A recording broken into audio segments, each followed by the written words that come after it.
Salut Matt. Salut Victor, ça va bien? Bah, ça va et toi? Ça va bien, je te remercie. Ça va, il fait pas trop tôt au Canada là? Non, ben, il est 9 heures, donc c'est bien. 9 heures. Tu m'entends bien? Oui, très bien. Toi? Ah super, j'ai augmenté le son parce que j'entendais pas trop, mais là c'est stop. Parfait. Alors dis-moi, on est mi-janvier là au Canada, quel est le temps en ce moment? Aujourd'hui, -8, il a neigé environ 30 centimètres de neige hier, Yeah! donc normal. Donc ouais, c'est pour un mois de janvier là au Canada, c'est C'est très, très normal, très standard. parce que j'ai vu, tu as fait une vidéo il y a pas longtemps où il faisait quand même plutôt beau pour un hiver. En fait, c'était presque impossible. Jusqu'à maintenant, on avait eu des journées en haut du point de congélation. Ouais. Donc, c'est très rare pour le mois de janvier au Québec. On n'avait presque pas de neige. Donc, c'était très spécial. Là, Ouais, vois-tu, là, c'est normal. Là, il y a de la neige, là, mais bon, c'est correct. Fallait s'y attendre. ouais, c'est vrai, nous aussi, il y a eu bah il fait plutôt bon là en France, il fait 11 degrés là. Wow. Ouais. Donc nous, c'est l'automne indien encore. OK, ben, où est-ce que tu habites, toi, il n'y a pas tellement de neige, de toute façon. Non, Non, c'est non, sûr. au-dessus de Paris, il y a pas grand-chose, mais même dans les stations de ski, il y a pas grand-chose non plus. Après, ils annoncent quand même une petite baisse de température ces prochains jours, mais c'est plutôt confortable, quoi. Moi, c'est ça. En haut du point de congélation, c'est assez confortable. C'est ça. Bon, bah, merci mon Matt de me rejoindre aujourd'hui pour ce beau podcast. Ben, c'est plaisir. Est-ce que pour les personnes qui éventuellement ne te connaissent pas, tu pourrais un peu te présenter, nous expliquer ton parcours de vie et puis voilà, tout un tas de choses intéressantes. Ben, moi, je suis naturopathe de formation. J'ai commencé dans le domaine de l'entraînement, en fait. Moi, j'ai commencé mon cheminement dans le domaine de l'entraînement. Donc, je m'entraîne Hmm. depuis que j'ai l'âge de 15 ans. Je suis abonné au même gym depuis que j'ai l'âge de 15 ans. Et c'est en fait, c'est dans ce gym-là que j'ai commencé un peu mon parcours parce que j'ai travaillé dans ce magasin-là. Il y avait un magasin de suppléments dans les gyms parce que nous, les gyms qu'on a au Canada sont beaucoup plus gros. Donc, on a des gyms autour de 6 000, 7 000 mètres carrés. Waouh. Donc, ça, moi, je travaille dans le plus gros gym au Canada. J'ai travaillé de 2003 à 2016. Donc, je travaillais dans le magasin de suppléments comme conseiller en supplémentation, conseiller de nutrition aussi, là, parce que Hmm. je suis naturopathe depuis 2011. Donc, Ah oui. je donnais des conseils déjà à partir de 2011. Et à partir de 2013, j'ai commencé à faire du bureau un peu plus, finalement, pour partir l'Institut AT, donc qui était un institut de formation au Québec, en 2014. Donc, Hmm. depuis 2014, donne des formations pour aider les gens à mieux comprendre le côté holistique de la santé. Fait que Hmm. moi, c'est vraiment l'entraînement qui m'a amené dans le domaine de la santé. Ah, super. Je vais, je vais me permettre de poser du coup cette question parce que toi, tu as une vision pour nous en tout cas international, toi tu es au Canada et c'est vrai que la naturopathie, tu sais, ici en France, je ne sais pas comment c'est perçu éventuellement au Canada, mais on peut vite avoir ce côté un peu chaman, un peu, tu vois, un peu ces préjugés-là, alors qu'au final, quand tu creuses un peu plus, tu te rends compte que la naturopathie, bah, c'est pas ça, quoi, c'est plus de la recherche, c'est quand même de la science, c'est quand même, il faut avoir des connaissances bien fondées auquel ça a vraiment duré dans le temps et comme quoi il y a des preuves qu'il y a des choses qui marchent, d'aller chercher aussi ce côté holistique. Mais c'est vrai qu'on peut vite rentrer dans on pense que les naturopathes, c'est des hippies, véganes, qui vivent dans la nature, etc. Toi, quelle est la vision au Canada de la naturo? Ben, ça commence à changer. Je te dirais que depuis le début de ma pratique à maintenant, là, ça fait maintenant 12 ans, je vois une grosse différence. Donc, les naturopathes, c'est vrai, il y en a encore beaucoup, on va dire, on dirait les vieux de la vieille, là, finalement, les gens de l'ancienne génération. Les naturopathes de plus de 50 ans sont encore dans la vieille naturopathie. Je Hmm. généralise pas, là, je veux dire beaucoup. Donc, beaucoup de pratiques qui font pas toujours de sens, beaucoup de pratiques qui sont dérivées de la naturopathie traditionnelle, ce qui n'est pas toujours mauvais, mais ce qui des fois est un peu C'est drôle parce que je faisais un live hier avec une Caroline, la copine à Mathieu Boulay, Ouais, sur oui. les suppléments alimentaires. Puis il y a beaucoup de naturopathes qui font ce qu'on appelle de l'allopathie verte. Mmh. Donc, de l'allopathie verte, c'est de remplacer des médicaments par des suppléments, mais en fait, c'est la même chose. C'est qu'au lieu de comprendre ce que tu es en train de faire, tu donnes un paquet de suppléments pour compenser ce que tu ne comprends pas, finalement. Mmh. Ben, il y a encore beaucoup ça dans la naturopathie, mais il y a un gros courant de naturopathes qui vont s'en aller vers ce qu'on appelle la médecine intégrative, parce que les Américains ont beaucoup de programmes de ce qu'on appelle de médecine fonctionnelle, de médecine intégrative. Puis il y a beaucoup de naturopathes qui vont se tourner vers ça, heureusement. Parce que oui, vous, en France, vous avez un mélange. Ce que je vois en fait de vos naturopathes, vous avez Pierre, comme des gars comme Pierre Dufresne, qui est hyper scientifique, hyper intelligent. C'est une des personnes que j'aime le plus, que j'ai rencontré en France en termes de connaissances. Il m'impressionne. J'y dis tout le temps, mais Pierre est tellement humble que tout ce qu'il a fait, ça fait Ouais. le sale, c'est tout. Et j'en ai rencontré d'autres par le biais de clients que je suis qui sont encore dans la vieille naturopathie. Donc, Mmh. c'est deux écoles de pensée qui vont ensemble, mais que les naturopathes devraient tous progresser vers l'approche scientifique, devraient tous progresser vers la vraie médecine intégrative et pas tomber dans l'allopathie verte, pas tomber dans les détox, pas tomber dans les régimes alcalins. Donc, vraiment, donc, aller vers. Le but de naturopathe, en fait, un naturopathe, s'il a bien compris son éducation de naturopathe, ne devrait jamais être très à cheval sur des trucs, de pas rentrer dans la diète végane, keto, les carbs, c'est pas bon, le gluten, c'est pas bon. Non, un Mmh. naturopathe devrait toujours être dans la zone grise parce que c'est ça qu'on apprend.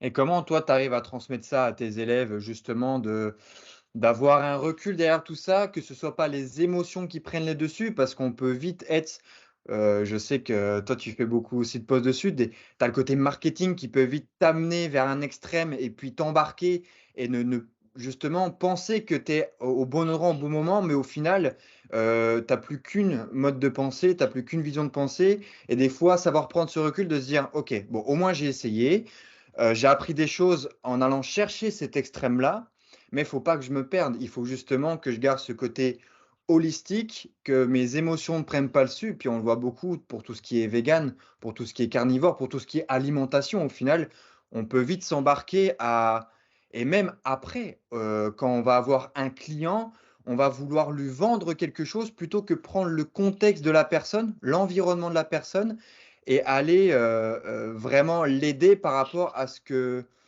lui il pense, par rapport à son échelle, si tu vois ce que je veux dire? Ben, moi, avec mes élèves, mais tu peux le voir un peu par mes posts, parce que moi, je suis quand même assez actif sur les réseaux sociaux. Oui, Euh, Puis, je ne me cache pas non plus ma franchise générale. Donc, c'est un peu de cette manière-là. On a un groupe privé pour les élèves. Les élèves peuvent poser des questions et j'essaie de répondre à toutes les questions pour justement toujours essayer de nuancer. Donc, toujours essayer d'amener un grain de sel. Toujours essayer d'amener. Puis, dans les formations, on en parle de la diète carnivore, on parle de la diète bien keto, on sûr. parle de la diète Mmh. végane. Pourquoi? Parce Mmh. qu'il y a des points intéressants et il y a des Mmh. arguments et il y a des utilisations pour ces types de diètes-là. Et ça peut marcher sur certaines personnes. Mais il n'y a aucune diète ou manière de manger qui est universelle, si ce n'est que de manger des aliments le moins transformés possible. Bien sûr. C'est toujours comme ça que j'essaie de l'amener. D'amener au pays même des études qui montrent l'envers de la médaille, des études qui montrent, donc qui véhiculent des courants de pensée. En science, il y a des papiers qu'on appelle des hypothèses, des fois. Il y a des papiers qui sont publiés, puis c'est une hypothèse. C'est drôle parce que certains papiers, hypothèses des années 2015, 2016, 2017 sont maintenant vrais. C'est juste que dans ce temps-là, c'est encore une hypothèse. Maintenant, on a prouvé. Mais souvent, il y a aussi le concept de science prouvée jusqu'à présent. Mmh. Ça, c'est intéressant. Hein. Jusqu'à présent, c'est ça l'information qu'on a. Est-ce que ça va changer? Il y a des chances. Et est-ce que toi, tu fais beaucoup plus confiance du coup aux études que tu peux lire et puis, à la preuve qu'on peut te donner? Ou tu laisses toujours aussi quand même une place à ton instinct à dire: «Je sais pas pourquoi, mais je sens que ça va marcher pour elle»? Ben, les études, il y a une limite. Hein? Les études vont te donner des données théoriques et dans le contexte de la réalité, il y a toujours une nuance. C'est une discussion que j'avais avec un docteur en biologie, peut-être il y a une semaine ou deux. Puis lui, on parlait de suppléments, puis lui, il est très à cheval sur les ingrédients des suppléments. J'ai dit oui, mais l'herboristerie traditionnelle existe depuis plusieurs milliers d'années et Hmm. on se sert de certaines plantes pour faire certains effets. C'est pas parce que il n'y a pas d'étude qui a prouvé cet effet-là direct qu'il n'y a pas un effet indirect. Donc, il n'y a pas un avantage à. Fait que moi, encore là, des fois, quand je ne vois pas la réponse à une question de manière purement scientifique, je vais aller lire un peu les textes d'herboristerie sur ces plantes-là.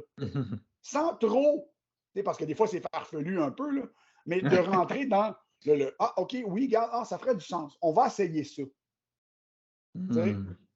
Ouais, bien sûr. C'est un peu comme ça. Même chose au niveau de la diététique. Au niveau de la diététique, un truc qui est vraiment très drôle, puis que j'avais cette discussion-là avec des amis, c'est que les culturistes des années 90 faisaient des choses que la science n'avait pas parlé encore, parce que la science, avant l'arrivée de l'Internet, c'était beaucoup moins rapide. Mais ils le faisaient, puis ça marchait. Fait qu'il y a des choses Hmm. qu'on faisait, que moi, je faisais en pratique, que sur papier, personne n'en parlait, mais qui marchaient. Parce que, tu sais, comme justement, on parlait de faire des refeeds, remanger Ouais, beaucoup de glucides d'une journée. Il n'y avait pas de ouais. science qui parlait vraiment de ça avant les années 2000 quelques pour montrer qu'il pouvait avoir un avantage physiologique. Mais en culturiste, ça se faisait Hmm. parce qu'il l'avait testé. Parce qu'un culturiste, c'est ton meilleur public parce qu'il va tout faire. Il Ouais. va tout faire à la lettre et il est tellement en shape que tout va paraître. C'était un public parfait.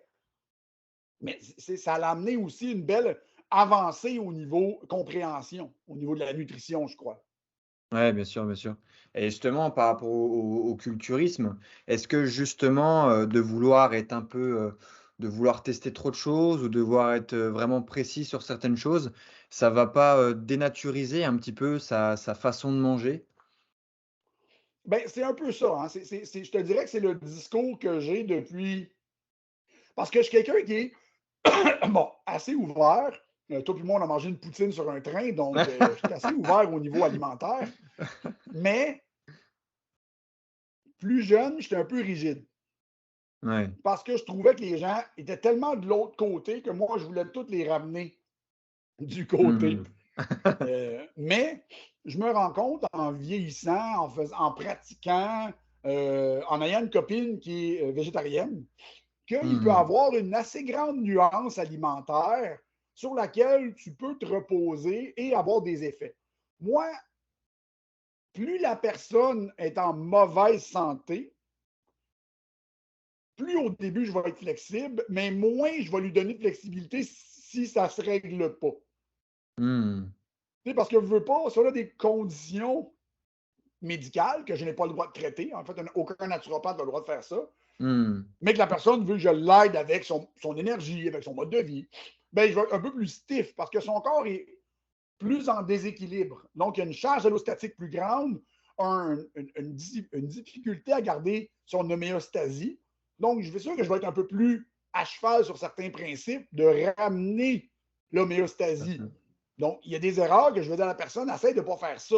Parce que tu es tellement facile à débalancer, ton système, il se débalance une semaine de temps. Si, l'exemple, le week-end, tu manges une poutine et un gâteau, mais pendant une semaine, on paye pour. Ouais, bien sûr. Tandis que toi et moi, on a mangé une poutine dans un train, le lendemain matin, on s'est levé, puis il n'y avait pas de différence. Là.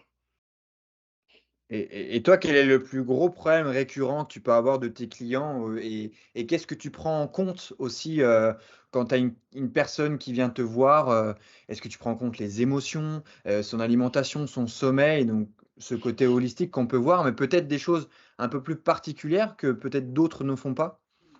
Ben, souvent, moi, j'explique à mes clients, ils savent assez bien que je suis souvent le dernier recours. Moi, je ne prends pas de Le clients. Ah, je Superman, veux perdre. quoi. Ah, ben, je veux pas perdre. Tu sais, des clients qui me disent, oh, moi, j'ai un petit 5 kilos à perdre. Parfait, viens pas me voir. Je ne veux Ouais. pas t'aider avec ça. On va voir quelqu'un d'autre. Mais les clients que Mmh. je reçois, souvent, ils ont été voir d'autres personnes. Ça n'a pas marché. Fait que souvent, ce que je veux savoir, c'est bon, qu'est-ce qui a été fait Et moi, mon questionnaire d'ouverture de dossier a 6 pages. Fait qu'un coup, le client a rempli mon questionnaire et que je fais une évaluation, c'est sûr qu'il y a de l'information que j'ai que personne n'a ramassé avant. Fait que j'ai plus de données. Parce que je veux savoir pourquoi. Qu'est-ce qui les a amenés là? Qu'est-ce qui est arrivé? Donc, qu'est-ce qui est arrivé dans ta vie? Pourquoi tout d'un coup c'est arrivé là? Tu n'es pas né comme ça. Là. Le problème que tu as là n'est pas arrivé. Tu sais, les gens vont dire ah, j'ai ça depuis toujours. Non. Il est arrivé Ouais. quelque chose. Hmm. Tu as fait quelque chose. Je veux le savoir. Je veux savoir où c'est que je travaille en principe. Hmm. Tu sais, parce que quand c'est des cas aussi qui sont très psychologiques, mais moi, je réfère. Parce que moi, je ne fais pas ça. Hmm. Donc, ce n'est pas mon travail. Mais c'est de savoir, moi, ce que j'aime savoir, c'est comment le client s'est rendu dans mon bureau. Parce que je veux le savoir. Tu sais, souvent, moi j'accepte presque juste des références ou des clients qui me disent ah ouais, on m'a parlé de toi parce que ça fait 3 personnes que je vois puis il n'y a rien qui marche. Parfait. Je vais te prendre. Viens, mon ami. C'est ça. Tu sais, ça me fait plaisir. Mais fait que, oui, tu sais, sommeil, je veux tout savoir. Tu sais, je veux savoir le plus d'informations possible. Puis moi, en pratique, tu sais, mes rendez-vous, c'est 30 minutes pour les suivis, puis ça dépasse tout le temps. Tu sais, souvent, quand j'ai besoin de parler qu'une personne, ça va durer 45 minutes, ça va durer 1 heure, ça ne me dérange pas. Parce que ça me permet aussi d'apprendre des choses. Hmm. Je parle un peu de n'importe quoi, de la vie. Tu sais, puis j'essaie de voir si je peux tirer de l'information. OK, puis je prends des notes. Hmm. Fait Ouais, là, tu me disais un truc qui a résonné en moi pendant que tu parlais, c'est ce côté où les personnes, ils vont souvent dire j'ai toujours été comme ça. Et c'est vrai qu'on va pas forcément essayer de comprendre pourquoi ça nous arrive à nous, et on va souvent dire bah, je comprends pas, ça m'arrive à moi, aux autres, ça leur arrive jamais, etc. Donc, au final, ils rentrent dans une sorte de résignation. Qu'est-ce que tu penses, toi, justement, de la résignation de dire: «Maintenant, je suis comme ça, c'est trop tard, j'y arriverai pas» ou bah, c'est comme ça et c'est pas autrement, quoi? dans là, plusieurs années, je me suis rendu compte que les gens qui ont ce type d'attitude-là réellement, Mmh. souvent, c'est vrai que ça ne marche pas. Mmh. Il faut réussir à leur faire avoir des petites victoires parce que ils sont dans le ça ne marchera pas. Je suis là parce qu'on m'a dit de venir te voir, mais selon moi, ça ne marchera pas. Il n'y a rien qui marche. Moi, je suis comme ça. Et Des et fois, tu sais, quand ça fait plusieurs petites victoires que j'ai avec un client, puis que le client est tout le temps dans la même optique quand même, je vais lui dire, ben parfait, moi, je ne peux plus t'aider. Fait que c'est soit tu te parles, puis tu essaies de t'aider à arrêter de penser comme ça, soit ben, je vais te référer à quelqu'un d'autre parce que moi, je ne peux plus t'aider. T'sais, si toi, tu ne veux pas t'aider puis y croire un peu, ben, je ne peux pas t'aider non plus. Parce que la et base, le mindset, tu sais, veux pas, le monde va dire oui, tu peux travailler sur ton mindset. Oui. Puis je mmh. suis le premier à dire que ton comportement est influencé par ton état. Oui. Mais tu peux quand même essayer de t'influencer de la bonne manière. Tu sais, si tous les matins, exemple, tu as des problèmes de dos, puis tu fais rien pour, tu veux pas faire d'exercice correctif, tu veux pas faire d'exercice, tu veux pas manger mieux, mais quand je vais voir ça marche jamais. Bon, ben, ça marchera jamais, là. Bien sûr. Tu Et sais, c'est ça le problème. Mais ça, il faut en parler. Tu sais, il faut que la personne soit ouverte. est-ce qu'il y a une explication au niveau de ce du cerveau de ce comportement-là? Ben, en sciences, beaucoup d'études, ils appellent ça du social defeat, donc la défaite. Puis c'est un état inflammatoire qui est entretenu. Donc, c'est pour ça que souvent, dans ces contextes-là, c'est très drôle parce que chez les animaux, c'est très étudié. Donc, chez les rongeurs, on étudie beaucoup ce concept-là pour essayer de Mmh. comprendre l'être humain. Mmh.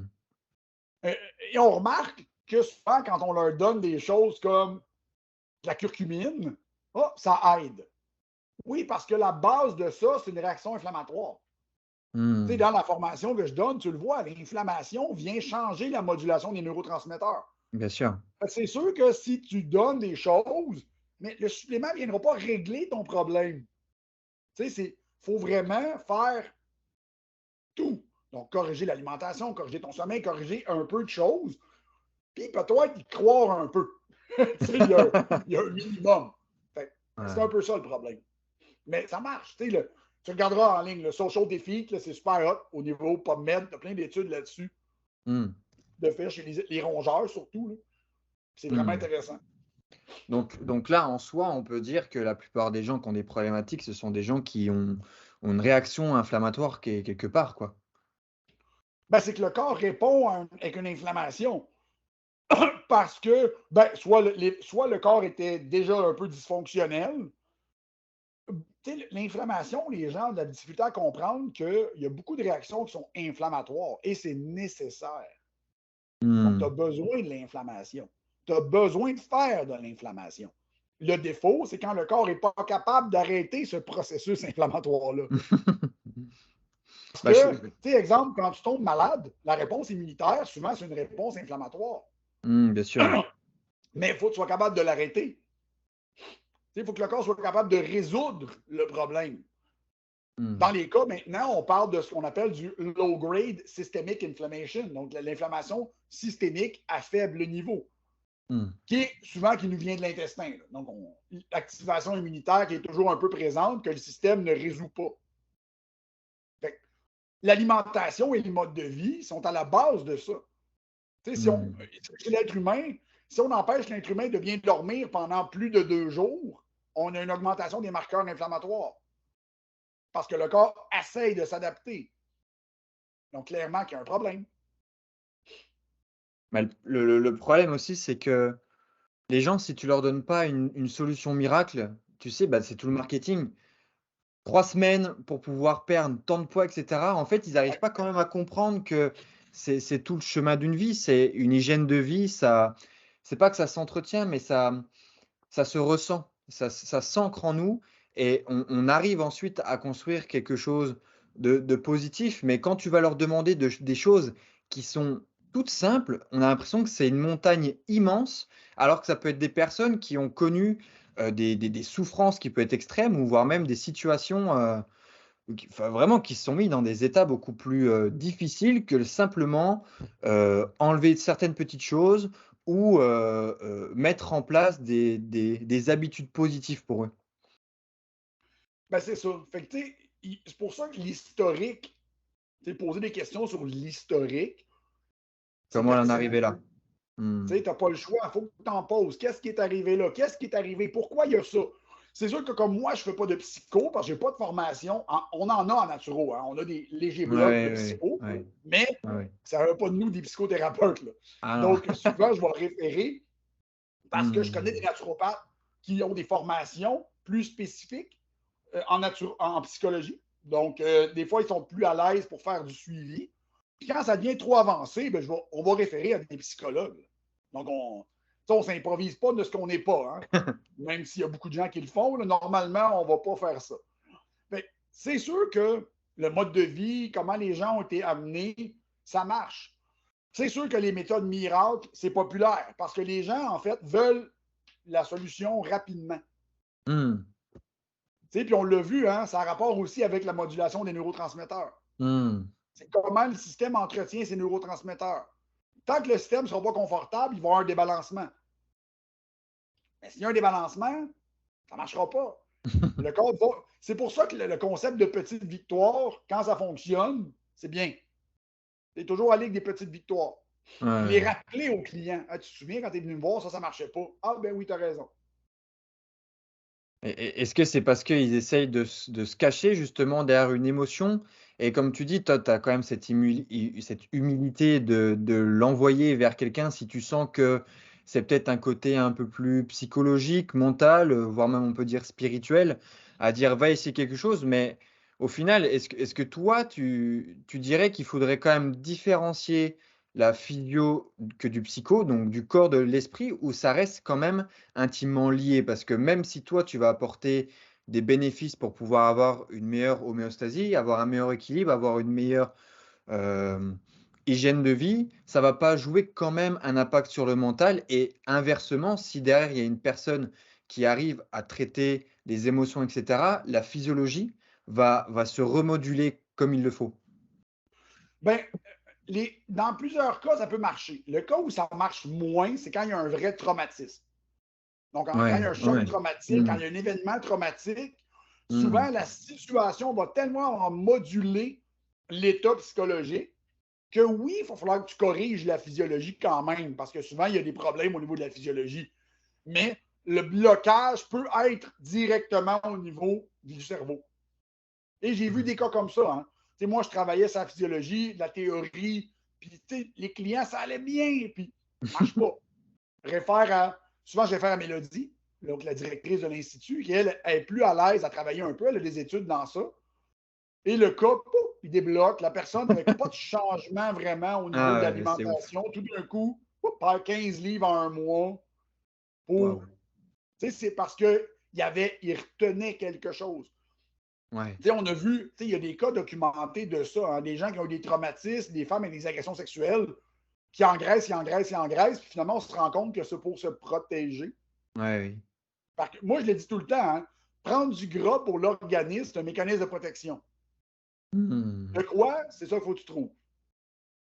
Ouais, c'est ton corps, il se met en mode survie parce qu'il Ben, est certainement le mot confronté à quelque survie, chose. ça, je suis moins d'accord parce que les gens l'abusent. Là. Les gens Ouais. abusent du terme, Oui, il mais faut c'est un mécanisme oui. de protection. Ça, j'aime mieux le concept du mécanisme de protection. Mmh. Ouais, ouais. Ouais, c'est vrai qu'on peut vite rentrer dans cet extrême où la survie, on voit ça comme, dans le temps où vraiment des choses, assez, hard alors que c'est vrai qu'on est moins confronté à ça aujourd'hui. Mais c'est Pas mal. mais moi, c'est ce qui m'a le plus fait quand même avancer dans mon approche de la compréhension du corps, et du sport et voire même de comment, entre guillemets «jauger» certaines intensités, comment réussir à ne pas avoir des trop grosses, réactions inflammatoires. C'est de comprendre qu'en fait, on est des vraiment des êtres vivants qui vivons dans un environnement, dans un contexte et tout va dépendre du contexte et c'est vrai que moi, je t'avais la toute première question que je t'avais posée, tu m'as dit: «Dans tous les cas, la plupart du temps, je vais te répondre: "Ça dépend"». Tu vois? Ouais. C'est vraiment et ça change complètement la vision de voir les choses. C'est là qu'on rentre dans. C'est toujours une zone grise. Ouais. Parce que d'une personne à l'autre, il va y avoir une différence. D'une personne à l'autre, tu ne feras pas exactement la même réponse. D'une personne à l'autre, tu ne choisiras pas la même approche diététique. Mmh. Donc, il y a toujours une variable dans l'équation. Matt, qui est mon grand ami, Mmh. c'est quelqu'un avec qui je parle beaucoup de médecine holistique. Puis je dis tout le temps, il y a toujours un côté qui va tirer d'un côté. Fait qu'il faut toujours tailler la vision complète, même si tu n'es pas capable de rien faire d'un côté X. Moi, je ne fais pas de posturo, Ouais. mais il faut que je comprenne le concept. Mmh. Comme ça, des fois, je vois des choses comme OK, c'est pas normal. Il y a Ouais. quelque chose que la personne fait qui n'est pas normal. Je vais voir si ça s'améliore ou si ça vient tout court-circuiter mon système. Bien sûr, bien C'est ça. sûr. C'est de s'informer assez pour être capable de dire ouais, ça se fait pas. Ça, c'est pas supposé être là. C'est Bah, ça. du coup, on a besoin d'éclaircissement, pourquoi alors les gens ont tant de mal à perdre du poids? Ben, il y a, bon, il y a certaines génétiques. Parce qu'en fait, le poids, maintenant, c'est prouvé. Au Québec, on a un chercheur qui s'appelle Benoît Arsenault, que j'adore. Puis il ne sait pas parce qu'on ne se connaît pas personnellement, mais on se parle sur les réseaux sociaux. C'est un gars qui est vraiment très ouvert. Il passe à la radio. Il est passé sur le podcast de Peter Attia, un Mmh. podcast que j'aime beaucoup, pour parler de l'hypoprotéine petit a, qui est un sujet quand même trop compliqué pour en parler dans un podcast et que je ne maîtrise pas de toute façon. Qu'il y a une énorme génétique sur l'obésité. Donc, Mmh. l'obésité, c'est drivé par un énorme facteur génétique.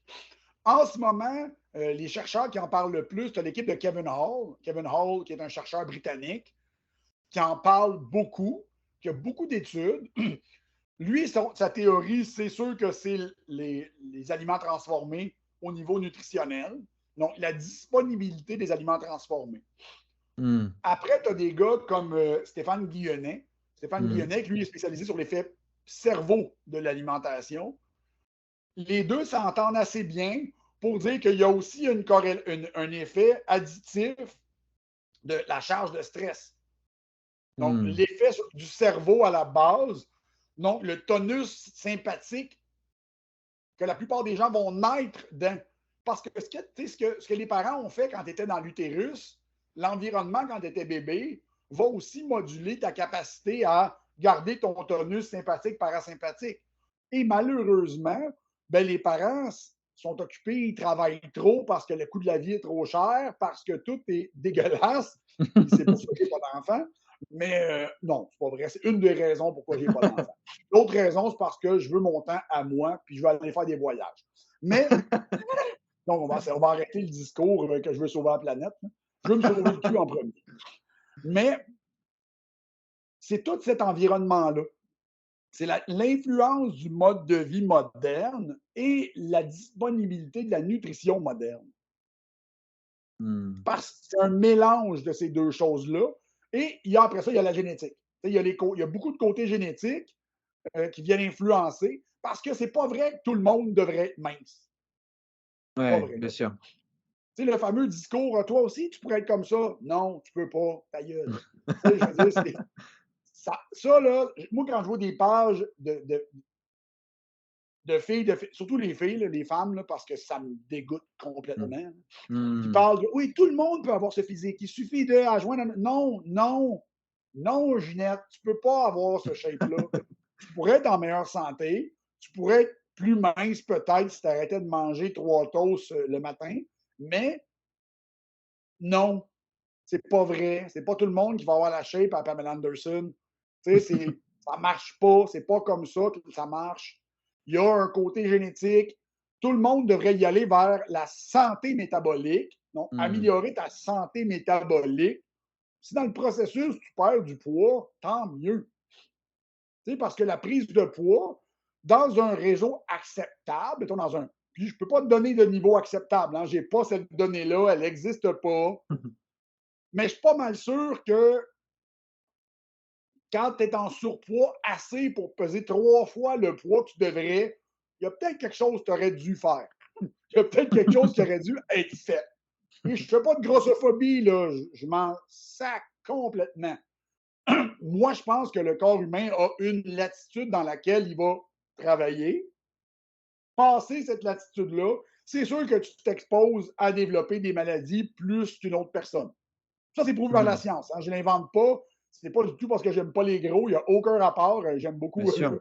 Moi, j'aime tout le monde, à part si vous êtes des débiles de keto vegan. Là, je vous déteste. Mais sinon, en général, il faut savoir que le système va accumuler, mettons, on le disait tantôt, de la masse adipeuse pour se protéger. Le problème, c'est que pas de protéger à l'infini non plus. Hmm. Il va arriver quelque chose.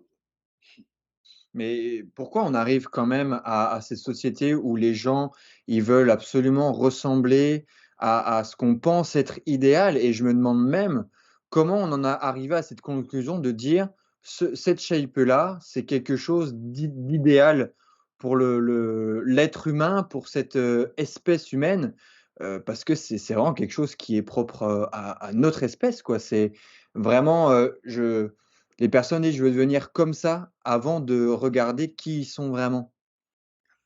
Ben, tu sais, là, nous, mettons, dans l'Occident, parce que la France fait partie de l'Occident, les standards de beauté sont très spécifiques. Donc, le standard ultime de beauté est assez classifié. Dans d'autres Mmh. pays, c'est pas la même chose. Tu sais, si on va en Asie, les standards de beauté ne sont pas les mêmes. Si on va en Afrique, les Ouais. standards de beauté ne sont pas les mêmes. Donc, Mmh. là, il y a un phénomène de société. Maintenant, bon, pourquoi les gens sont rendus absurdes et stupides? Euh, je te dirais les réseaux sociaux. Ouais. Tu sais, les réseaux sociaux aident vraiment pas. Comme les gens ont peut-être aussi on va dire des lacunes développementales au niveau de leur comportement et de leur système de récompense et de leur sécurité interne, ben, ils vont chercher à chercher un sentiment d'appartenance. Ils vont chercher à avoir de l'approbation. Tu sais, les réseaux sociaux, là, si demain matin, là, tu ne pouvais plus avoir de likes sur tes posts, là, ou attends, non, non, Si toi, tu pouvais avoir des likes, mais que personne ne voyait les likes que tu as, ouf!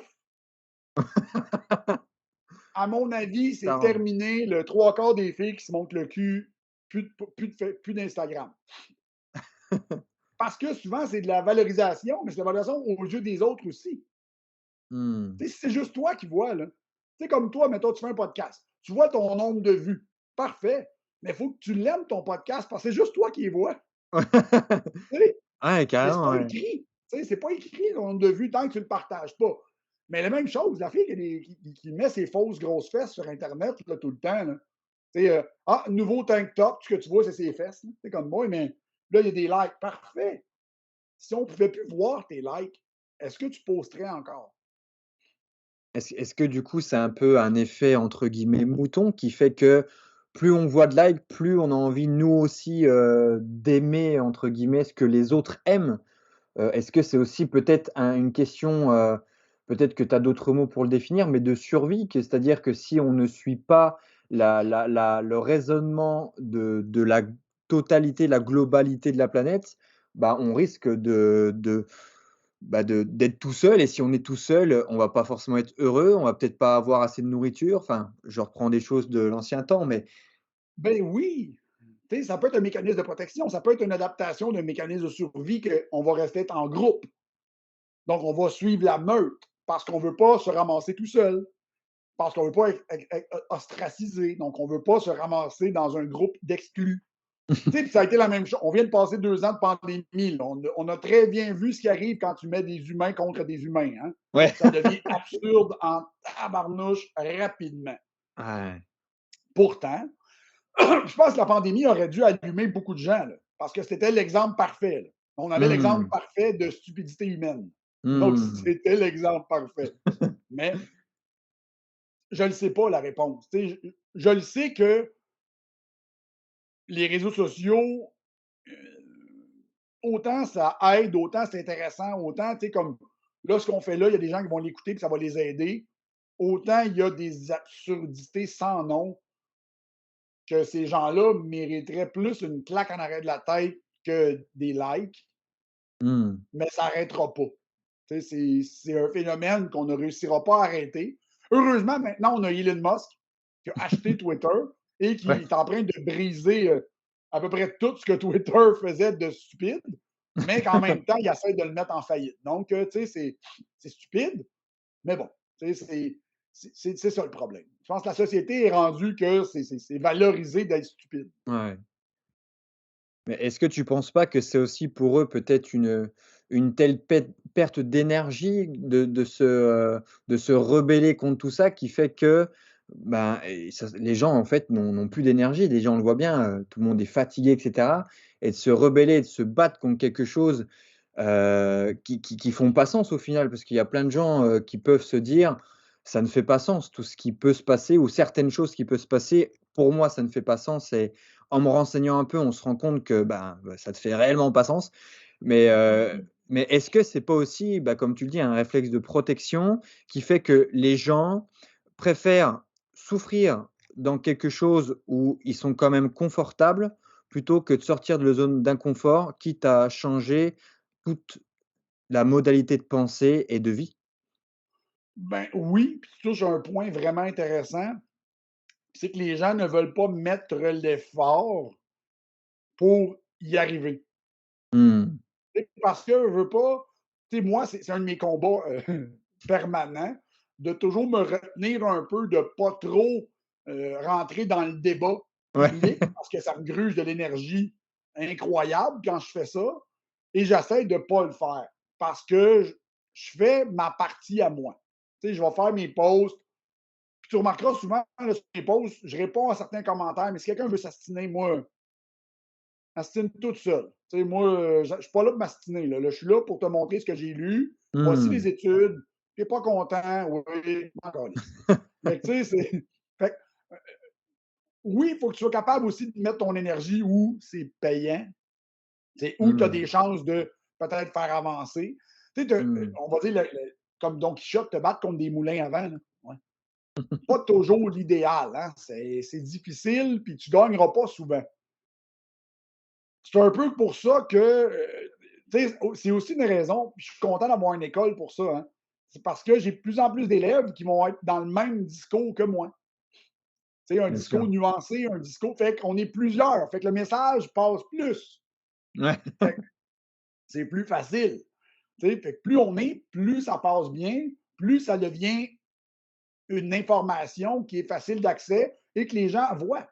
Gars, ce matin, je fais un post sur la viande rouge. C'est Ouais, encore un post qu'il faut je faire, l'ai puis ça fait vu. 3 ans que je fais le même. C'est le même post, c'est un copier-coller depuis 3 ans. Et là, Parce que c'est encore. Hein? en ce moment, quel est le sujet qui t'horripile le plus, qui te, qui sort le plus de tes gonds, où tu te dis, mais comment peut-on croire ça? Tellement il y a de bullshit marketing et tellement il y a de mythes, en fait, tout ça. Quel est le mythe en ce moment, tu essayes de casser? J'en ai pas. J'ai Il y en a pas? arrêté pour vrai. J'ai Ouais. arrêté de me focuser. Je vais frapper à gauche, à droite sur un peu tout le monde. Tu sais, le jeûne intermittent, la keto, les Hmm. véganes, toutes les petites stupidités un peu ou qui sont extrapolées de manière inadéquate, finalement. Pas que c'est stupide, la végane, c'est stupide. Non, non, c'est stupide de l'extrapoler à toutes les sauces puis d'y donner toutes les vertus de l'humanité. Là. Non, non. Ça a son lot de bonnes affaires, puis ça a son lot de mauvaises affaires. Puis ça pourrait être problématique, puis ça ne guérira pas toutes les maladies du monde. Point. C'est un peu ça la nuance. Après ça, pour vrai, j'ai vraiment arrêté de me battre contre des concepts donc précis tout le temps parce que je me rendais compte que les gens qui sont convaincus, puis ils ne changeront pas Hmm. vraiment d'idée. Parce que ça leur fait plaisir, leur billet de confirmation, là, leur petit billet avec leur petit monde. Puis le pire, c'est que souvent, c'est parce qu'ils ont un sentiment d'appartenance. Hmm. Je le vois, là, je suis sur des groupes de diète céto, puis je le vois, les gens sont dans une communauté céto. Là. Genre, les gens s'encouragent entre eux à manger du bacon et de la crème. Même quand ça Parce va pas. que moi, je fais ça. Parfait, good. Pas pour les bonnes raisons. Tu aurais pu juste arrêter de manger de la merde, mais tant mieux si tu suis quelque chose. Est-ce qu'au final, il faudrait pas essayer de dire à tout le monde que, ben, c'est pas si difficile que ça, c'est voire même simple. Je te prends un exemple et je reprends un de tes posts que tu as émis où tu parlais du jeûne intermittent, où tu disais, il me semble: «Moi, je jeûne 21 heures dans la journée». Moi, je dis: «Qu'est-ce qu'il raconte Matt?»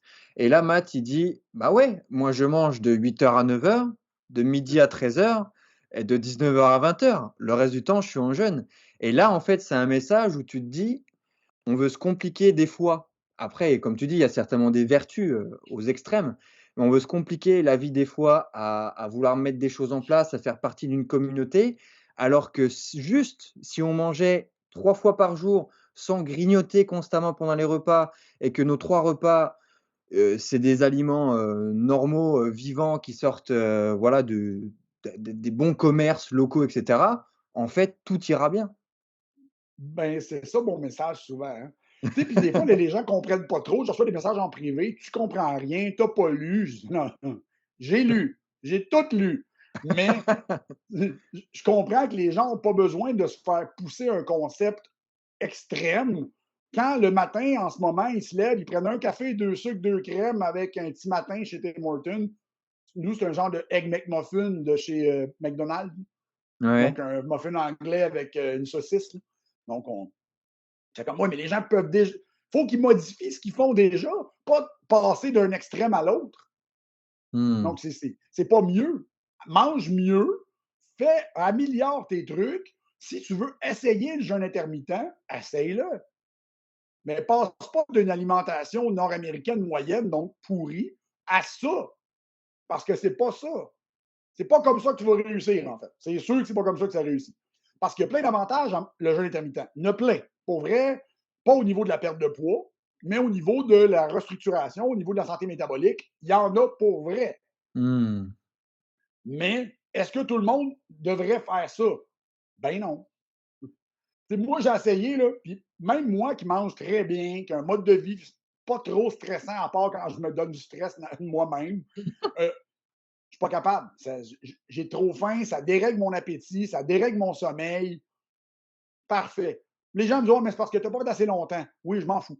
Moi, quand ça fait 2 jours que je ne dors pas, là, ouais, c'est assez. Ouais. C'est pas. Puis je l'ai lu, les mécanismes de pourquoi les gens ne dorment pas. Il y a un mécanisme normal du corps humain de protection à cause qui crée le manque de sommeil. Mais tu sais, moi, je suis en bonne santé, j'ai pas de problème. Tu sais, je mange déjà sur une fenêtre alimentaire réduite. C'est beau. Hmm. Ça ne me dérange pas.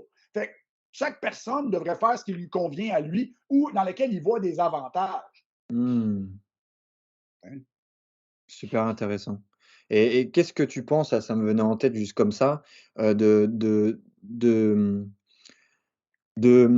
s'alimenter le soir en fonction des saisons, tu sais? Parce que peut y avoir comment, tu sais, par rapport au cycle circadien, au niveau de la digestion, peut-être des choses qui peuvent jouer par rapport à la lumière, dont notamment, voilà, si on parle du système hormonal avec toutes les sécrétions qu'il peut y avoir, dues à la lumière. Est-ce que, toi, tu as fait des recherches là-dessus sur l'impact de l'alimentation en soirée et voire même en fonction des saisons? Parce que tu vois, si par exemple tu manges un barbecue à 21 heures en été où il se couche, le soleil à 22 heures, imaginons, ça aura pas le même impact que si tu manges une grosse raclette, ou une tartiflette à 21 heures en plein hiver, quoi. Ben, il y a des études qui montrent que la luminosité en soi, c'est beaucoup la luminosité. Hein? La luminosité, le plus gros Mmh. impact, va Mmh. moduler la sensibilité à l'insuline, va moduler la sécrétion de cortisol, va Bien sûr. moduler la relâche de mélatonine.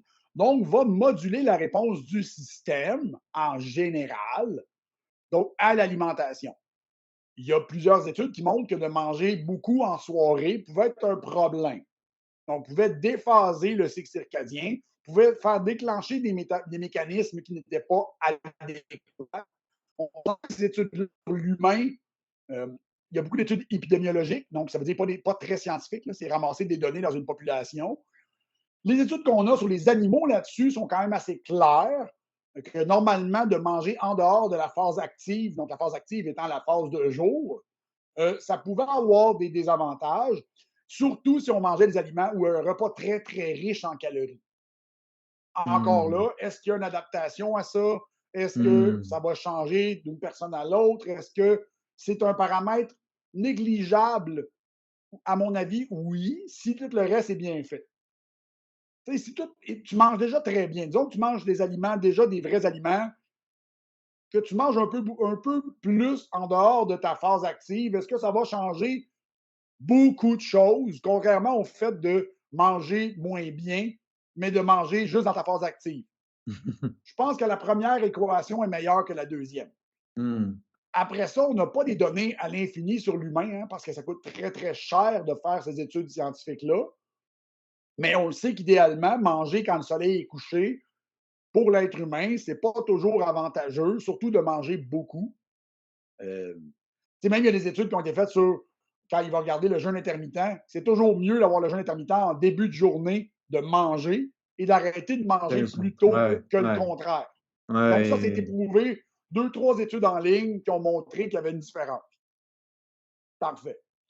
C'est toujours, comme je disais, hein, c'est ça la donnée scientifique jusqu'à présent. C'est ça qu'on a actuellement. Point.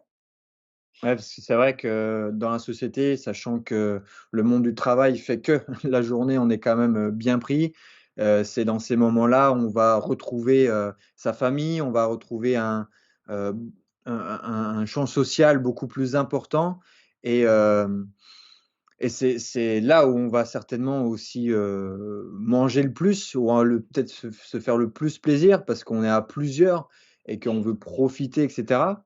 Je pense que ça a toute son importance, le côté social, parce que le but, c'est pareil de pas être extrémiste, c'est se dire: «Bon, bah, vu que c'est pas bon, peut-être enfin, c'est pas trop bon de manger autant le soir, je vais arrêter d'aller, voir mes potes ou voir ma famille». Je pense que le côté social a toute son importance. Mais c'est vrai Oui, oui. que et voire même, je pense, énormément d'importance. Mais c'est vrai qu'on peut vite trouver, en fait, le but, c'est de tester, de trouver son équilibre. Aussi simple que ça. L'être humain est un animal social. Hein. Donc, il y a Bah des oui, études oui, qui montrent qu'être seul, mais ne pas avoir de contacts sociaux, c'était très oui. négatif pour la santé de l'être humain. Et ça peut même amener à des morts plus rapides, des développements de maladies neurodégénératives plus rapidement. Donc, la petite sortie par semaine où tu vas avec les potes et que tu manges des ailes de poulet, du fromage et tu bois de la bière, je pense pas que c'est très problématique. C'est sûr que si c'est tous les soirs, là, c'est problématique. Là. Mais une fois de temps en temps, le faire, je crois que ça fait juste partie de ce que c'est d'être humain. Ouais.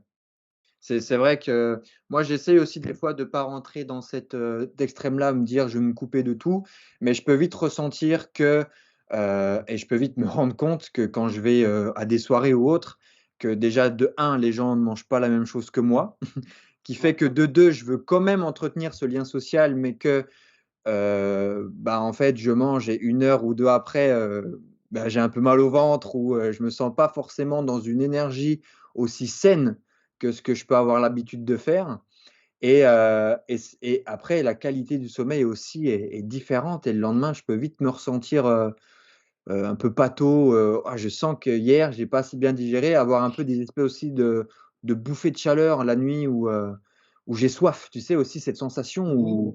où quand tu manges une pizza ou quelque chose d'assez, sucré, voire on peut dire même salé, cette envie, la nuit de se réveiller puis boire 1 litre d'eau, quoi. Ben, c'est ça. Mais le pire, c'est que nous, on s'en rend compte parce que notre système roule très bien. Mmh. Mais la personne qui mange toujours comme ça, pour elle, ça fait partie de sa réalité de mal dormir, puis de se réveiller la nuit, puis de.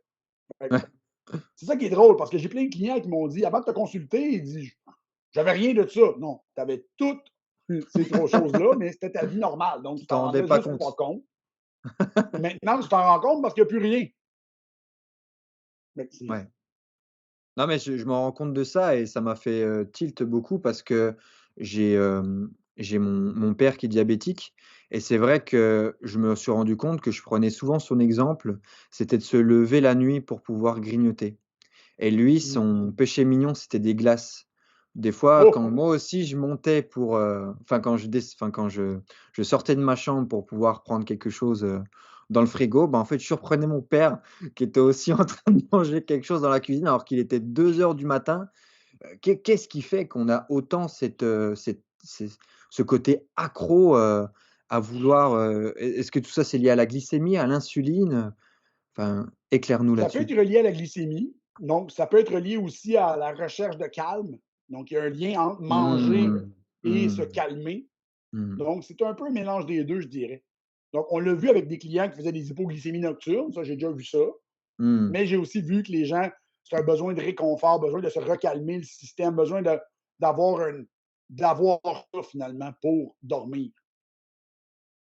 Ouais, parce que c'est vrai qu'on entend un peu tout, et son contraire sur tout ce qui est régulation, avec, la glycémie, l'insuline et cetera et qu'au final, j'ai l'impression qu'on n'a pas vraiment compris à quoi ça servait, quoi. À part bien sûr pour les gens comme toi, mais après c'est le mieux ce serait pourquoi pas d'assister à une de tes formations, voire même, s'inscrire à ton école pour bien le comprendre. Mais est-ce que toi aussi tu trouves qu'il y a un problème de compréhension sur ça? Ben, c'est sûr qu'au niveau de l'insuline en général, la relation avec l'alimentation, il y a une grosse incompréhension. Hein. On est encore dans le concept de l'insuline puis les glucides, ça fait engraisser, Ouais, c'est donc les ça. glucides sont pas bons. Mmh. OK, mais encore.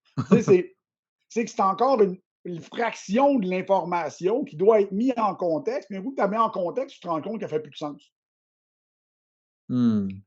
Tu sais, ça a pas ça peut pas être ça. Donc, puis l'insuline répond à son environnement. On répond comme le système a besoin de.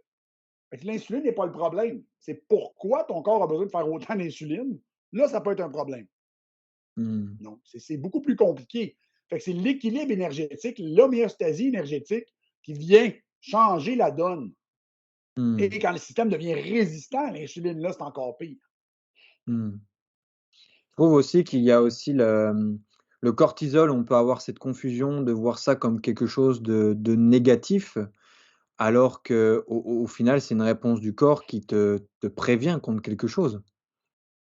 Ben, le cortisol, c'est l'hormone de l'adaptation, hein. Donc, le corps va Hmm. faire du cortisol pour enclencher des mécanismes qui vont permettre au système de s'adapter à une situation X.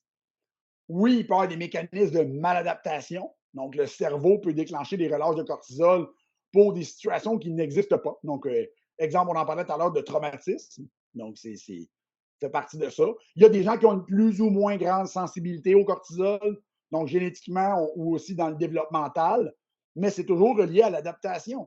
On a besoin de cortisol pour apprendre, on a besoin de cortisol pour déclencher des réponses immunitaires, on a besoin de cortisol pour euh, faire de mémoire, faire de la mémorisation, on a besoin, le cortisol est nécessaire. Bien Il faut sûr. juste le comprendre que on ne devrait pas toujours stimuler le côté sympathique, le côté cortisol du système Hmm. pour X, Y, Z raison. Donc, c'est un système qui fonctionne en équilibre. Carrément. Ouais, non, mais c'est hyper intéressant de remettre dans son contexte et puis d'essayer de comprendre vraiment comment ça marche en fonction. Parce que c'est vrai qu'au final, on est des êtres d'adaptation. Oui. On va réagir en fonction. Et c'est là où j'avais trouvé la chose intéressante avec Matt Boulet sur tout ce qui était les réflexes archaïques, c'est que on peut avoir cette notion où les gens, ils n'ont pas une réponse qui est adéquate avec la situation. On peut voir vite des comportements, on va dire, abusés, excessifs, comme si c'était quelque chose de très grave. Alors que, bah, on le voit bien, par exemple, si on prend quelqu'un qui est dans sa voiture et puis peuvent insulter la terre entière pour pouvoir, pour pouvoir aller droit au chemin où il a envie d'aller. Mais, mais c'est vrai est-ce que pour toi, aujourd'hui, il y aurait un manque d'adaptation des gens? Ben, moi, je dirais plus qu'une maladaptation. C'est que le Hmm. système est toujours tellement en mode d'adaptation qu'on va lui demander tout le temps de corriger des situations qui devraient peut-être même pas être. Donc, si les gens avaient une meilleure hygiène de vie ou feraient un peu mieux, puis je ne me mets pas sur le dos des gens, hein. La société en général, c'est dysfonctionnel, là, ça, on le connaît. C'est pas pour rien que tu habites en campagne avec des animaux et une grande cour. C'est parce que la vie mettons, urbaine, Ouais. c'est très Hmm. dysfonctionnel. Donc, Hmm. c'est sûr que les gens, il faut qu'ils s'améliorent, il faut qu'il y ait une meilleure compréhension, une meilleure implication sociale pour que le système arrête de toujours devoir s'adapter pour survivre. Parce que Hmm. c'est à un moment donné, la charge qu'on appelle la charge allostatique devient trop grande pour la capacité d'adaptation. C'est là qu'on va tomber dans des mécanismes de maladaptation. Donc, le corps va s'adapter au détriment de, puis pas pour toi. Donc, Hmm. Ouais, c'est super intéressant. C'est vrai que c'est un sujet aussi à creuser et c'est bien dommage qu'on ne puisse pas en prendre conscience plus tôt, surtout dans nos systèmes de pensée qui est à la base l'école, donc le système d'éducation première, où c'est quand même dingue, ce serait quand même cool d'avoir des petits cours de naturopathie qui nous apprennent à comprendre l'holistique, comprendre euh, bah, nos mécanismes d'autoprotection, voire même de survie, d'adaptation, pour pouvoir nous préparer en fait au mieux. Est-ce que tu penses qu'on n'y a simplement pas pensé je ne sais pas. Le pire, c'est que je vais t'avouer que je ne sais pas à quel point ce serait simple d'inclure ça dans un cursus scolaire, parce que je ne veux pas euh, d'expliquer des fonctionnements normaux du corps humain. C'est un peu comme, en fait, c'est comme si tu prenais un mélange de biologie puis de psychologie, puis que tu faisais un cours avec ça pour des réponses normales du corps humain. Je ne sais pas à quel point ce serait applicable dans un cursus scolaire, on va dire, niveau, nous on appelle ça secondaire ici, là, avant l'âge adulte. Là. Donc, je ne le sais pas. C'est sûr que ça pourrait être intéressant d'avoir plus d'informations sur le sujet. Il faut quand même que les gens soient intéressés d'aller la chercher, ou... l'information. Donc, Ah, ce qui serait vraiment, vraiment cool, ce serait même pas forcément, tu vois, au final, de faire des cours là-dessus, mais ce serait que le fonctionnement et le système de vie et entre guillemets de pensée soit celle-ci dans la manière dont on va peut-être apprendre les choses. Où je le vois, par exemple, il y a des très belles choses qui peuvent se faire, comme on peut mettre de l'activité physique, ça va quand même faire du bien aux gens. On essaye quand même de plus en plus, du moins je l'espère, à la cantine d'avoir des aliments variés. Après, qu'est-ce qu'on peut appeler variés? Mais ça reste Ouais, propre à chacun et en fonction de l'investissement qu'ils sont capables de donner. Mais tu vois, et pourquoi on va pas chercher aussi un peu les choses un peu plus loin en mettant, par exemple, des petits exercices de respiration, en aussi en essayant, après c'est vrai que, moi j'étudie un petit peu parce que tu sais que je suis élève chez Pierre et qu'on fait tout ce qui est un peu hormèse, non pas le no pain no gain, mais plutôt le no brain no gain, hein, à essayer de oui. bien faire les choses parce que l'hormèse, ça peut être vite. Tu t'es penché, tiens, d'ailleurs, toi, un petit peu sur le sujet de tout ce qui est réponse hormétique, stress hormétique qui apporte du renforcement, du mieux-être? Mais oui, puis quand je l'explique à mes élèves, c'est l'expression qu'est-ce qui ne te tue pas te rend plus fort. Hmm. C'est un peu ça le concept de la réponse hormétique. Hein. Le défaut, ou là où les gens comprennent peut-être un petit Hmm. peu mal, c'est que le système doit quand même rouler d'une manière qui est adéquate pour profiter de l'hormèse. Oui, bien sûr. Parce que tu ne prendras pas une personne qui est malade pour lui essayer de lui faire avoir des réponses hormétiques. Ah, ouais, Parce que son système risque de répondre beaucoup trop fort à une situation. ouais, ouais. C'est Parce pour ça que qu'on a pu. l'adaptation est déjà poussée au maximum de l'autre côté. Ouais, ouais, ouais, ouais. Parce qu'une réponse hormétique, exemple, beaucoup de consommation de phénol, donc comme le resveratrol, vont déclencher des réponses hormétiques, vont déclencher des réponses dans le système qui sont des réponses d'adaptation. Parce que le resveratrol, à la base, c'est le raisin qui fait ça pour se protéger de certains insectes ou de certains fungus. C'est ça, en fait, du resveratrol. Fait que ça veut dire que c'est quelque chose qui va déclencher une réaction qui est néfaste pour un champignon. Ça veut dire que pour l'être humain, ça a sûrement une réaction qui déclenche une protection. Donc, il est là, c'est là la nuance. Ah ouais, c'est super intéressant. Et est-ce que toi, du coup, toi, je sais que enfin, tu te spécialises entre guillemets, mais je sais que toi, tu peux utiliser beaucoup la complémentation. Est-ce que la complémentation, justement, tu vas le voir comme une sorte de possibilité assez facile, on va dire, pour la société aujourd'hui, pour pouvoir réharmoniser tout ça et en même temps utiliser un peu cette conception de l'hormèse pour pouvoir rendre le corps plus accessible et plus fort pour ensuite passer à une étape supérieure? Mais le but, c'est de toujours rendre le corps plus résilient. Donc, plus. En fait, moi, j'appelle avec mes élèves, je dis plus un buffer. Donc, améliorer la zone tampon pour que le corps soit capable d'en subir et ne pas tomber dans la maladaptation. Ouais, ouais, Parce ouais. qu'en naturopathie, c'est une discussion que j'ai déjà eue avec Pierre, ce qu'on veut Mmh. améliorer, c'est la tolérance. Parce que si on parle, la base, là, c'est l'immunité. Hein. Donc, la base des systèmes, souvent, c'est l'immunité qu'on va réussir à moduler et le système nerveux. Donc, on veut améliorer la tolérance, la capacité que le système a une réponse sans dépasser la limite et pouvoir revenir à son point d'équilibre. Donc, le corps doit être capable de revenir, de rester dans ses lignes de tolérance et de revenir dans son mécanisme. Sinon, ben, il faut le travailler. Mmh. C'est ça la réponse hormétique. Tu sais, de l'exercice, c'est une réponse hormétique parce que ton corps va créer du stress oxydatif, relâcher des myokines pour s'adapter à la prochaine séance. Si tu Mmh, bien sûr. t'entraînes trop fort, ben là, tu vas être trop endommagé, puis ça peut que ça te nuise Mmh. pour la prochaine séance parce que l'adaptation va être trop avancée. Tu sais, les bains froids, là, ça peut être super Ouais. intéressant, oui, mais ça Ouais, dépend pour qui. bien sûr, bien sûr. Et et pourquoi quand même, sur des choses qui font sens comme celle-ci, on n'arrive pas à trouver cet équilibre entre, justement se mettre dans des états de stress qui peut être positif et avoir la récupération nécessaire pour que ça a justement cet effet positif sur notre corps? Ben, il faut quand même réussir d'une personne à l'autre. Puis les gens sont souvent extrémistes. Hein. Quand tu vas Mmh. leur donner des outils, ils vont avoir tendance à vouloir tout faire les outils, sans, en fait, sans tracker le résultat. Fait que tu fais comme, OK, mais là, on a un problème. Tu sais, comme moi, j'ai la bague Oura que j'ai tout le temps. Ouais. C'est sûr que c'est pas parfait. Il y a d'autres outils qu'on peut utiliser.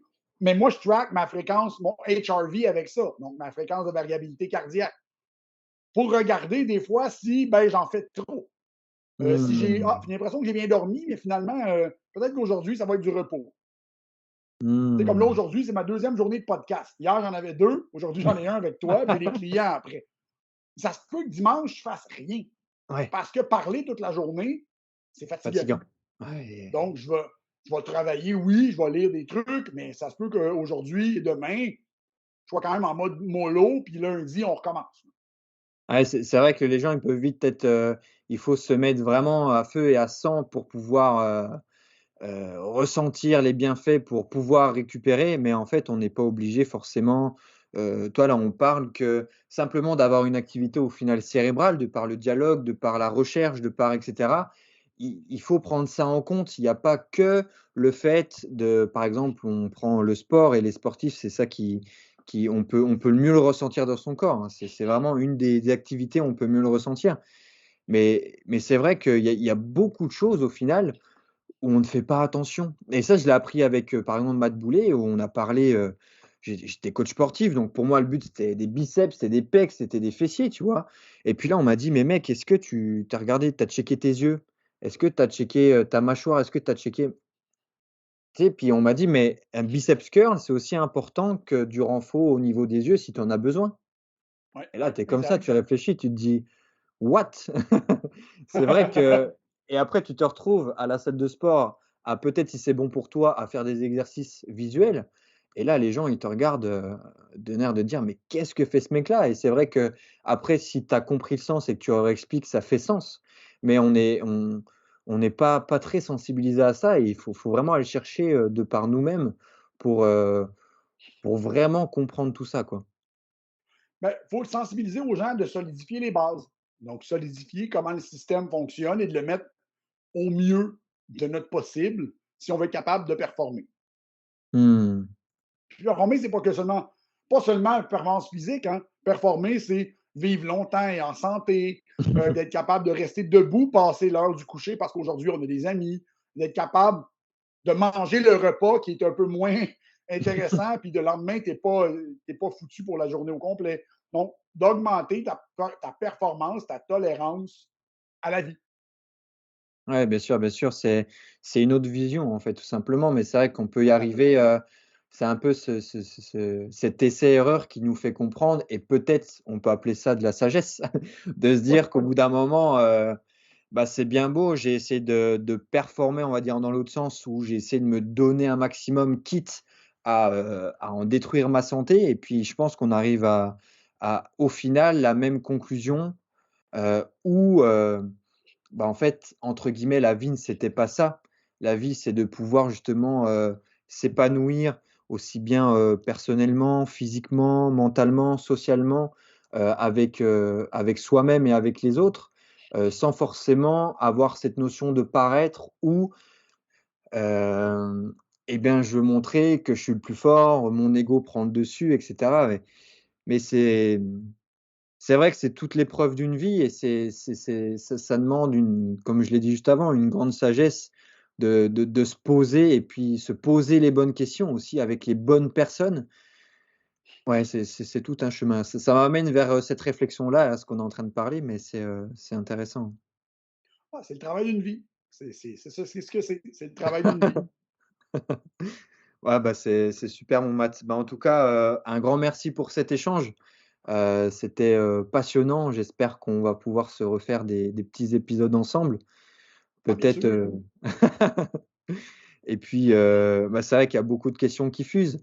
Heu, toi, du coup, tu as une école de naturo, donc qui s'appelle, Oui. Holistic ND et Non, de tu l'AAT, qui est école ah de oui, oui, naturo. c'est vrai. Donc Dans les Holistic N CKD, c'est moi. Donc, ah, c'est c'est mon toi, image OK. numérique. Donc, Institut AAT exactement, où toi, du coup, tu proposes, c'est une formation sur combien de temps, et c'est pour de la naturo en soi? oui, ben nous, au Québec, on est capable de promouvoir la formation à 100% en ligne. Donc, Super. on a le droit, c'est légal. Mmh. Si tu as le nombre d'heures et le matériel, nous, on a travaillé beaucoup sur avoir assez de matériel pour une formation en ligne qui était bonne à la fin du programme. Donc, on a un programme, nous autres, ça marche en nombre d'heures. Donc, il faut un programme minimum de 1200 heures au Québec. Nous, on dépasse largement ça. Donc, les gens, en moyenne, vont le terminer en un an et demi, parce qu'ils le font à leur rythme. Donc, quand tu le fais à ton rythme, tu peux aller plus vite. Hein? Tu peux aller plus vite que le professeur qui parle. Donc, ça va un petit peu plus vite. Mais on offre aussi des formations à la carte. Donc, des gens qui voudraient juste acheter des formations Ouais, sur des sujets X, ça aussi, c'est possible. Une formation en vidéo avec un document papier à lire. Les documents papier sont updatés environ une fois par année, une fois ou 2 ans, tout dépendant à quel point je lis des nouvelles choses. Mais c'est ça. Donc, ouais, puis c'est vrai que tu as aussi beaucoup de petits modules qui peuvent être en relation avec le sport pour les entraîneurs. Est-ce que tu as déjà pensé à faire une formation pour les entraîneurs de sport en lien avec la naturo? On en a une actuellement, en fait, Ah, qui a top. débuté en fin 2022, Oh, qui est une formation pour entraîneurs. Quand vous allez une super. formation à la carte de la formation ultime pour entraîneurs, c'est une formation, en fait, qui va être évolutive, dans laquelle on va rajouter du contenu au fil du temps. Donc, pour le moment, il Mmh. y a le contenu qui est là, mais au fil du temps, on va rajouter des modules de plus en plus dans la formation pour justement être capable que les gens restent à jour, les gens continuent à apprendre des choses, tout le temps en lien entre la naturopathie et l'entraînement. Ouais, c'est super, c'est super. Et et à côté, toi, tu fais toujours des consultations, en ligne ou voire même tu as un cabinet aussi? J'ai plus de cabinet. J'ai arrêté Mmh. d'avoir mon cabinet durant la pandémie, justement, OK. parce que c'était Ouais. trop compliqué. Maintenant, je fais que de la consultation en ligne.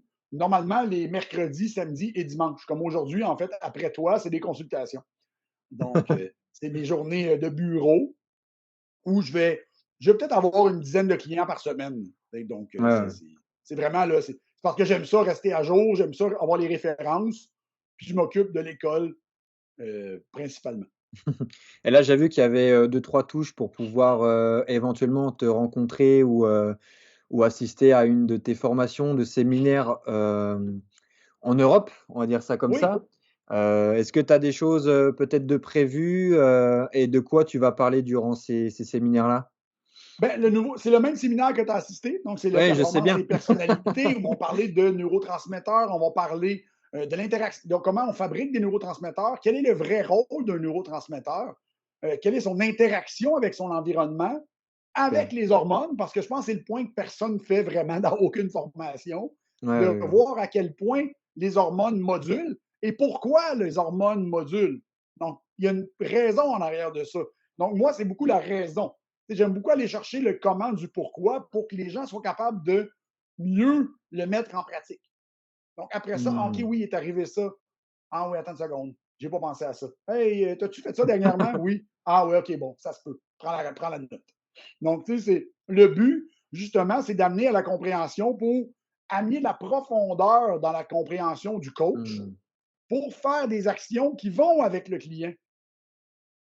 Parce Mmh. que si, exemple, le client veut pas, tu te rends compte que sa motivation n'est pas là, puis toi, tout ce que tu fais, c'est augmenter ses entraînements.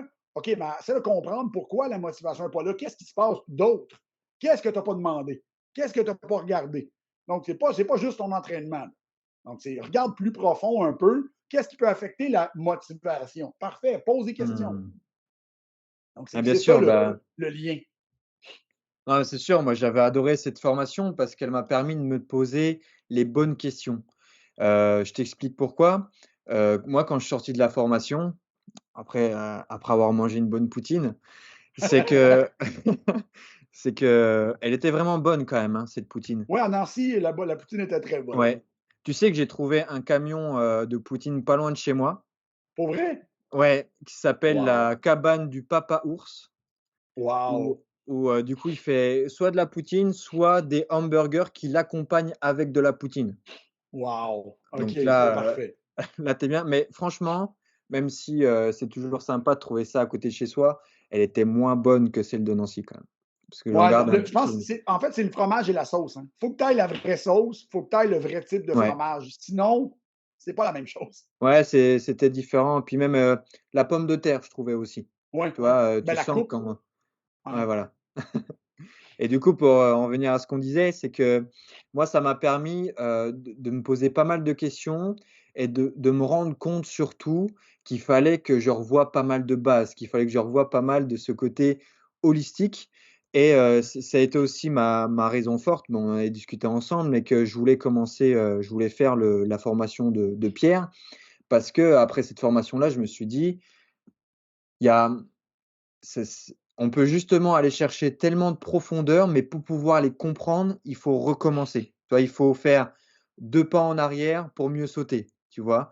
Et moi, je compte bien, bien entendu, reprendre ta formation juste après pour essayer de voir, c'était un peu de l'hormèse intellectuelle, hein. Pierre, il nous l'a fait aussi avec le stage. Je ne sais pas si tu connais notre ami Pierre Etchart?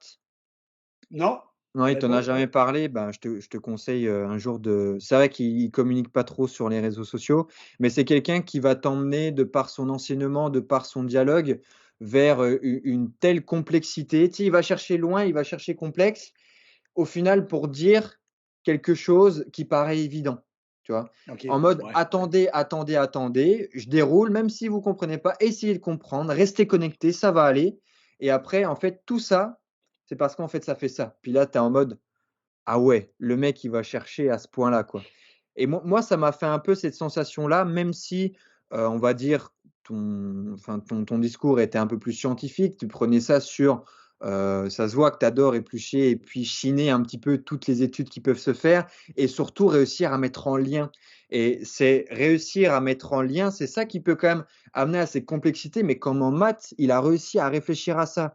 Donc toi, du coup, tu es obligé de revenir en arrière, de dire: «OK, il va falloir que je comprenne un peu mieux ce système-là et là, je pourrais enfin comprendre ce que me dit maths» et si ça se trouve, dans 5, 10 ans, je me dirais: «Ah mais c'est ça qu'il a voulu me dire», tu vois?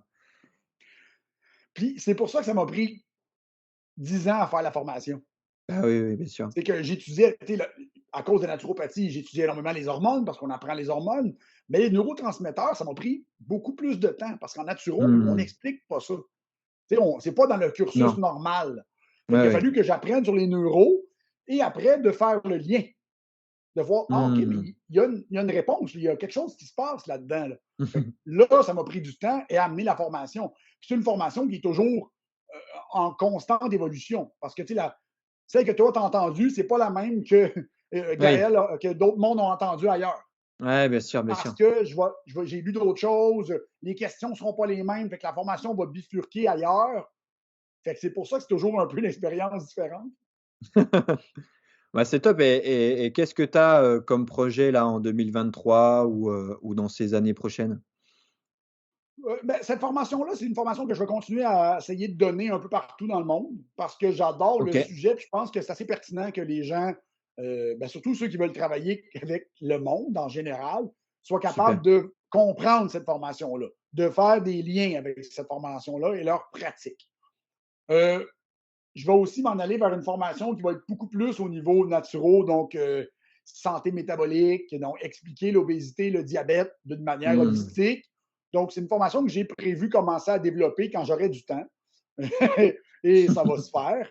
Et bien, je vais avoir aussi une compagnie de suppléments avec Mélodie, qui est la directrice de l'Institut. On se part une compagnie de suppléments alimentaires bientôt. Donc, là, nous, en ce moment, on enregistre, on est le 14 janvier, mais ça risque d'être d'ici la fin janvier qu'on va sortir cette compagnie-là au Québec. Mmh. C'est top et s'il y a des personnes qui sont intéressées par, tes formations, tes séminaires et cetera, où est-ce qu'ils peuvent trouver les infos pour pouvoir s'y inscrire? Ben, pour les formations de l'Institut AAT, c'est institutaat.com. Pour les formations que moi je donne, vous êtes mieux de me suivre sur les réseaux sociaux. Donc, Mathieu Bouchard ou The Holistic ND, Matt Bouchard. Souvent, j'en mets de la publicité sur mes formations. Là, en ce moment, j'en ai deux. Donc, une à Namur en fin février, puis une à Toulouse, encore une fois, en début mars. Donc, je retourne. J'ai déjà très hâte, mais mais oui, exact. Donc, j'ai hâte de renseigner et d'échanger encore parce qu'en France, vous avez totalement une vision qui est très différente, vous n'avez pas la même éducation au niveau de l'entraînement qu'on a au Canada.